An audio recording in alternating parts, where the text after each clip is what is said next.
Property Point YouTube channel එකට එකතු වෙලා ඉන්න හැමෝම ආයිබෝන් කියලා පිළිගන්නවා.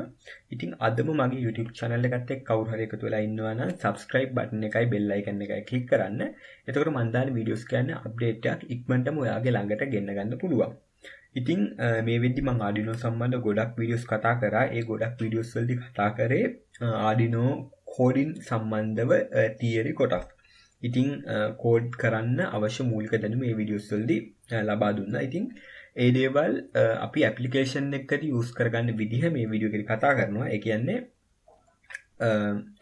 LCD display එක යූස් කරලා Arduino එක LCD display එක යූස් කරලා කොහොමද simple game එකක් හදාගන්නේ කියලා මේ වීඩියෝ එකේ කතා කරනවා. ඒකට අවශ්‍ය circuit එක design කරගන්න විදිහ, circuit diagram එක අඳගන්න විදිහ සහ code එක මුල ඉඳන් අග වෙනකම් explain කරනවා. එතකොට ඔයාට පුළුවන් මේ තියෙන code එකට ඔයාගේ application එකට අවශ්‍ය parts දාලා ඔයාටම කියලා වෙනම LCD display එක සම්බන්ධ game එකක් design කරගන්න. එහෙනම් ඉක්මනට වීඩියෝ එකට ගිහින් බලමු කොහොමද LCD display එකයි Arduino board එකයි use කරලා simple game එකක් හදාගන්නේ කියලා.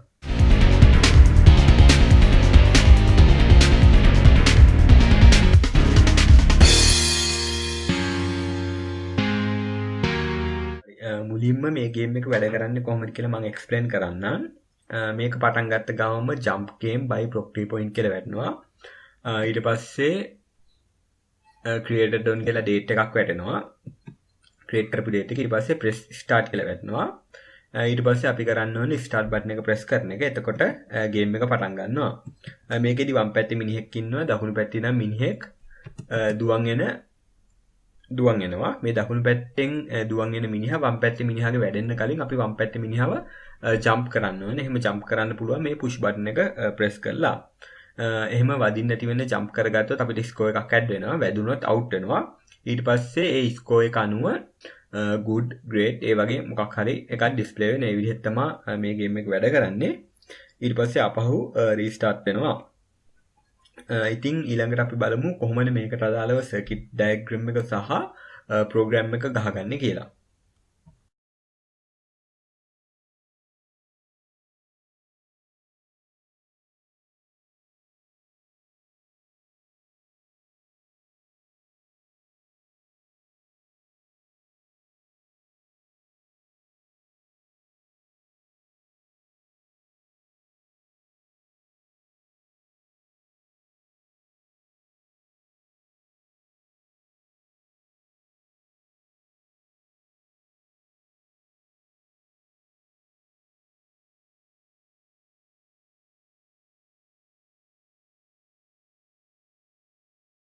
හරි මේකේ සර්කිට් එකට අපිට ඕන වෙනවා Arduino Uno board එක.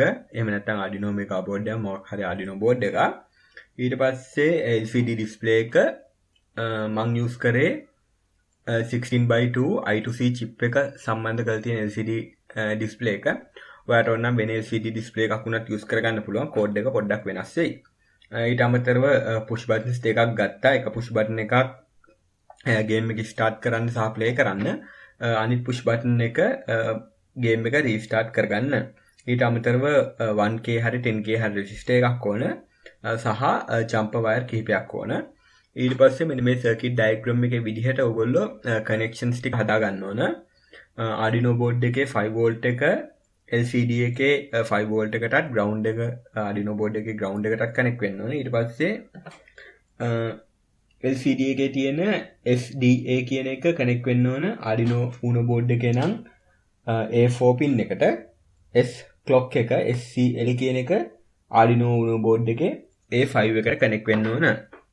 ඒ විදිහට circuit diagram එක හදාගන්න. circuit diagram එක හදාගෙන මුලින්ම simple LCD display එක සම්බන්ධ code එකක් hello world code එකක් upload කරලා බලන්න LCD display එක හරියටම වැඩ කරනවාද කියලා. ඊට පස්සේ description එකේ තියෙනවා මේකේ code එක.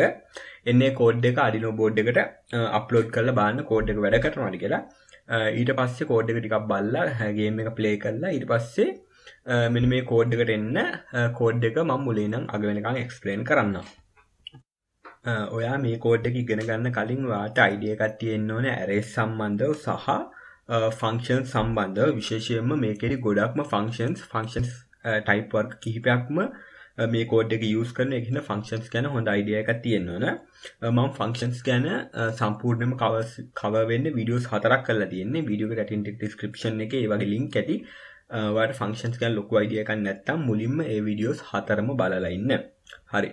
කෝඩ් එකට ගියොත් මුලින්ම මම මෙතන ඉන්ක්ලූඩ් කරගෙන තියෙනවා wire.h library එකයි liquid crystal i2c.h කියන library එකයි මේ දෙක ඉන්ක්ලූඩ් කරගත්තේ මම යූස් කරන්නේ i2c lcd එක හින්දා ඊට පස්සේ මෙතන ඉනිෂියලයිස් කරලා තියෙනවා ඇඩ්‍රස් එකයි මගේ lcd එකේ ඇඩ්‍රස් එකයි lcd එකේ size එකයි 16:2 lcd එක ඊට පස්සේ මම variables කිහිපයක්ම යූස් කරලා තියෙනවා ඒවා මොනවාද කියලා කෝඩ් එකේ පල්ලෙහාට යද්දී එක්ස්ප්ලেইন කරන්නම් ඊට අමතරව මෙතන character array එකක් හදාගෙන තියෙනවා මේකේ මගේ ඩිස්ප්ලේ එකේ ඩිස්ප්ලේ වෙන වචන කිහිපයක් දාගෙන තියෙනවා jump game created on press start කියන ඒවා යූස් කරන්න පස්සේ යූස් කරන්න ඕන ඒවා ටිකක් මෙතන දාගෙන තියෙනවා මේවා ඕගොල්ලන්ට කැමති විදිහට වෙනස් කරගන්න පුළුවන් ඊළඟට මෙතන කරලා තියෙන්නේ අපිට ඕන වෙනවා කස්ටම් කැරක්ටර්ස් ටිකක් මේකට මොකද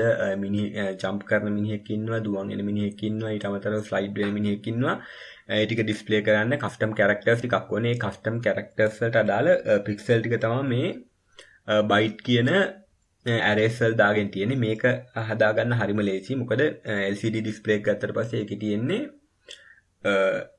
16 කොටු තියෙන පේලි දෙකක් තියෙන්නේ. ඒ පුංචි කොටුවක් ඇතුලේ තියෙනවා පොඩි පොඩි තිරස් අතර පේලි 5යි පල්ලෙහාට පේලි 8කුයි. ඒවට එක බිඳුව දාලා අපිට කැමති කැරක්ටර් එකක් හදාගන්න පුළුවන්. හරි. එතනින් පස්සේ කෝඩ් එකට ගියොත් මුලින්ම තියෙනවා void setup එක. void setup එකේදී LCD එක initialize කරගන්න steps ටික තියෙනවා. ඊට අමතරව බටන් එක ඉන්පුට් එකක් විදිහට සෙට් කරගෙන තියෙනවා බටන් කියන්නේ අපේ පුෂ් බටන් එක සම්බන්ධ පින් එක ඊට පස්සේ මේ තියෙන්නේ කස්ටම් කැරක්ටර් එක හදාගන්න විදිහ කස්ටම් කැරක්ටර් එක හදාගන්න අපිට පුළුවන් LCD එකට කස්ටම් කැරක්ටර්ස් 8ක් වෙනකන් හදාගන්න lcd.create character කියලා දාලා බිඳුවේ නම් මෙතන බිඳුවේ නම් 7 වෙනකන් ඕන වැලියු එකක් දෙන්න පුළුවන් ඊට පස්සේ මේ තියෙන්නේ අර කලින් අපි හදාගත්ත පික්සල් දාපු බයිට් එක running 1 කියන්නේ මෙන්න මේක හරි ඒ විදිහට අපි custom characters ටිකක් හදාගත්තා ඊට පස්සේ හරි ඒ විදිහට custom characters ටිකක් හදාගත්තා ඊට පස්සේ button state එක මුලින්ම void setup එකේදීම read කරගන්නවා button state එක hide load කියලා ඊට පස්සේ void loop එක අස්සට යනවා void loop එක අස්සට ගියාට පස්සේ මුලින්ම යන්නේ intro කියන function එක ඇතුළට LCD එක ඔන් වුණාට පස්සේ එතන ඉඳන් පටන් ගෙන මුලින්ම ඩිස්ප්ලේ වෙන පාර්ට් එක වෙන්නේ මේ ඉන්ට්‍රෝ කියන එක ඇතුළේදී. එතනදී අන්තිමට press start කියලා වැටලා කෝඩ් එක නවතිනවා. එතනින් එහාට යන්නේ නැහැ. එතනදී වෙන්නේ press start කියලා වැටුණාට පස්සේ කෝඩ් එක මෙන්න මේ while loop එක ඇතුළට යනවා. while loop එක ඇතුළට ගිහින් දිගටම while loop එක ඇතුළේ තියෙන්නේ button එක press කරනකම්. button කියන function එකෙන් වෙන්නේ return type function එකක්. මේකෙන් අපි push button එක press කරොත් එක කියලා return වෙනවා push button එක press කරලා නැත්නම් මොකුත් return වෙන්නේ නැහැ. ඉතින් අපි එකපාරක් push button එක press කරපු ගමන් එක return වෙන හින්දා මේ while loop එකේ condition එක වර්ධිනවා. ඒක හින්දා while loop එකෙන් එළියට යනවා. ඊට පස්සේ තමයි අපේ game එක පටන් ගන්නෙ. game සමානයි 1 කියලා වැටලා game එක පටන් ගන්නවා. ඊට පස්සේ game සමානයි 1 වුණාට ball active කියන function එකට යනවා. ball active කියන function එක ඇතුළේ තමයි අපේ code එකේ ලොකුම part එක වෙන්නේ. මෙතන මේ obs delay කියන එක අනුව තමයි අපේ දකුණු පැත්තේ ළඟ එන මිනිහාගේ speed එක තීරණය වෙන්නේ. ඒ වගේම යා එන්න පටන් ගන්න position එක 15 කියන්නේ LCD එකේ දකුණු පැත්තේ කොනේ ඉඳන් තමයි පටන් ගන්නෙ. මෙන්න මේ function එක ඇතුළේ තියෙන තව functions දෙකක් reset කියන function එකයි obstacle කියන function එකයි. මේ reset function එකෙන් වෙන්නේ reset function එකෙන් තමයි අපේ වම් පැත්තේ ඉන්න player ගේ playerව create කරලා තියෙන මෙන්න මේ reset function එකෙන් එයාගේ position දෙකක් තියෙනවා. ඒ කියන්නේ දුවන් එන විදිහට මේක නිකන් blink කරනවා වගේ position එකක ඉන්න player ඒක detect ඒක create කරලා තියෙන මෙන්න මේ reset function එකෙන්. ඊට පස්සේ මේ obstacle කියන function එකෙන් කරලා තියෙන්නේ මේ playerට playerගේ position එක බලලා දකුණු පැත්තේ නම් දුවන් වෙන අනිත් මිනිහා ඉන්නවා. ඒ මිනිහා ලං වෙද්දී මේකේ ස්ලයිඩ් වෙලා යන විදිහකට තමයි කෝඩ් එක ලියලා තියෙන්නේ. ඒ කියන්නේ දුරින් නම් ඉන්නේ දුවගෙන යනවා වගේ පේනවා. ළඟට ආවට පස්සේ ස්ලයිඩ් වෙලා ලිස්සලා යන විදිහට තියෙනවා. ඒ පාර්ට් එක ලියලා තියෙන්නේ මේ ඔබ්ස්ටකල් කියන ෆන්ක්ෂන් එක ඇතුලේ. මෙන්න මේ else එක ඇතුලේ තමයි අර ලිස්සලා යන පාර්ට් එක ලියලා තියෙන්නේ. ඊට පස්සේ බටන් එක ප්‍රෙස් කරොත් ජම්ප් වෙන්නයි, බටන් එක ප්‍රෙස් කරේ නැත්නම් බිම ඉන්නයි කෝඩ් එක ලියලා තියෙන මේ පාර්ට් එකේ. ඊට පස්සේ අපි අවුට් වෙන එක. ඒ කියන්නේ අපි දකුණු පැත්තේ ළඟ එන මිනිහා වම් පැත්තේ ඉන්න මිනිහාට ජම්ප් කරගන්න බැරිනොත් එයාගේ වැදුනොත් අවුට් වෙන පාර්ට් එක ලියලා තියෙන මෙතන. ඒකෙදි වෙන්නේ අපි ඒක ඩිටෙක්ට් කරගන්නේ පුෂ් බටන් එක ප්‍රෙස් කරලා නැති අවස්ථාවේ පොසිෂන් එක, ඔබ්ස්ටිකල් එකේ පොසිෂන් එක බිඳුව වුණොත් ඒක තමයි අවුට් අවස්ථාව කියලා ඩිටෙක්ට් කරගන්නේ. එතනින් පස්සේ ගේම් එක එන්ඩ් වෙලා end කියන ෆන්ක්ෂන් එක ඇතුළට යනවා. මේ තියෙන end game කියන එක end game කියන එක ෆන්ක්ෂන් එක ඇතුළට යනවා. end game ෆන්ක්ෂන් එකේදී වෙන්නේ ස්කෝර් එක, අපේ ස්කෝර් එක ඇඩ් වෙලා තියෙන්නේ දැන්. ස්කෝර් එක 10 නම් congratulations කියලා මෙන්න මේ ටික print වෙනවා. ස්කෝර් එක 3ට අඩුයි නම් මේ ටික print වෙනවා. ස්කෝර් එක 6ට අඩුයි නම් මේ ටික print වෙනවා. එහෙමත් නැත්නම් මෙන්න මේ ටික print වෙනවා. ඒ විදිහට තමයි මේ කෝඩ් එක සරලවම run වෙන්නේ. මම හිතනවා මේ කෝඩ් එක ගැනත් දැන් අයිඩියා එකක් එන්න ඇති කියලා. සහ මේ කෝඩ් එක වෙනස් කරලා ඕගොල්ලන්ට කැමති කෝඩ් එකක්, කියන්නේ ඕගොල්ලන්ට කැමති විදිහට මේ ගේම් එක කස්ටමයිස් කරගන්න අයිඩියා එකක් එන්න ඇති කියලා. ඉතින් මේ වීඩියෝ එක සම්බන්ධව මොනවා හරි ගැටලුවක් තියෙනවා නම් වීඩියෝ එකට යටින් තියෙන කමෙන්ට් සෙක්ෂන් එකේ කමෙන්ට් එකක් විදිහට දාන්න. ඒ වගේම අඩුපාඩු සහ අයිඩියාස් උත් දාන්න. අලුත් වීඩියෝ එකකින් ඉක්මනට හම්බෙමු. ඔයාලට සුබ දවසක්.